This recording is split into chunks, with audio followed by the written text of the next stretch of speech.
This was all she heard for what seemed like hours. Her head pounded as she came to, waking from her long slumber. She took in herself and her surroundings, though all was drowned in darkness. Her eyesight adjusted itself to the dim light given off by a single light bulb hanging not so far above her head. As the voices behind a tall, thick, steel door arose, her ears strained to recognize a single voice that sounded familiar. All too soon she was flooded with thoughts, her heart pounding, confusion and fear setting in, questions rising, her hands becoming tight fists.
Looking down at her hands on the long steel table, she questions the point of her being there.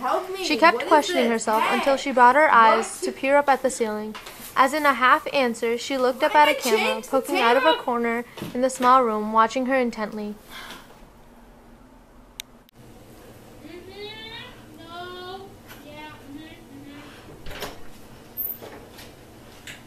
He calls out, not giving a single glance toward the beaten-up kid, flipping nonchalantly through a stack of files. This lone, not-so-successful officer had been hot on Amanda's trail ever since she had stolen her first candy bar as a tot. Now, this cop wasn't half bad.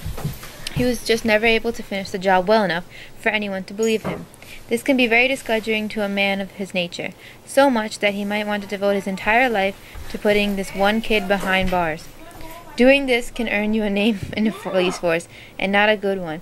For years, he had been a laughingstock of the whole elite force, but to him it's all worth it since it leads up to this one successful day. If I were you, considered your handcuffed to a table.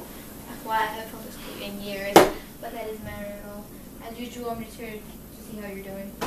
I'll be doing just fine as soon as I'm out of here. And you'll go back to what you've devoted your whole entire life on the force of, right? Cleaning duty? I wouldn't be worrying about me. You might have gotten away in the past, but I've got you now, kid. They've definitely gotten enough evidence for your arrest. All they've got to do now is get all the legal work done. Your hearing is issued in just a couple of days. Looks like you need a reality check.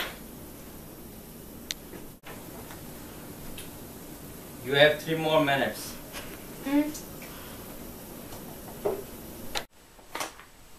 What? But you know I wasn't there. I'm being set up.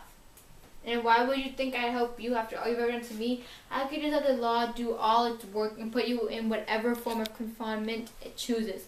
There's enough evidence here, fake or not, to place you on the scene of the crime. Huh? What's in it for me? Because you know it's not the truth. You know you have to do the right thing. Come on. Because you know what, it wasn't me. You know I'm proud of my crimes and I wouldn't do anything I'm not lying. You know, if I committed this crime, I would never plead for you for your help. Every crime I'm proud of. You love seeing me get caught, but you can't do anything knowing I'm innocent, and you know what would happen. You have to do anything. We may be enemies, but you know what happened. You can't do this. He stood there for a couple of minutes, completely dumbfounded, rethinking the crazy kid's ramble of desperate words. He became very disappointed with himself, because he realized that almost every word she had spoken was true. At that moment, one word popped into both the cop's head and the criminal's. And Officer Wells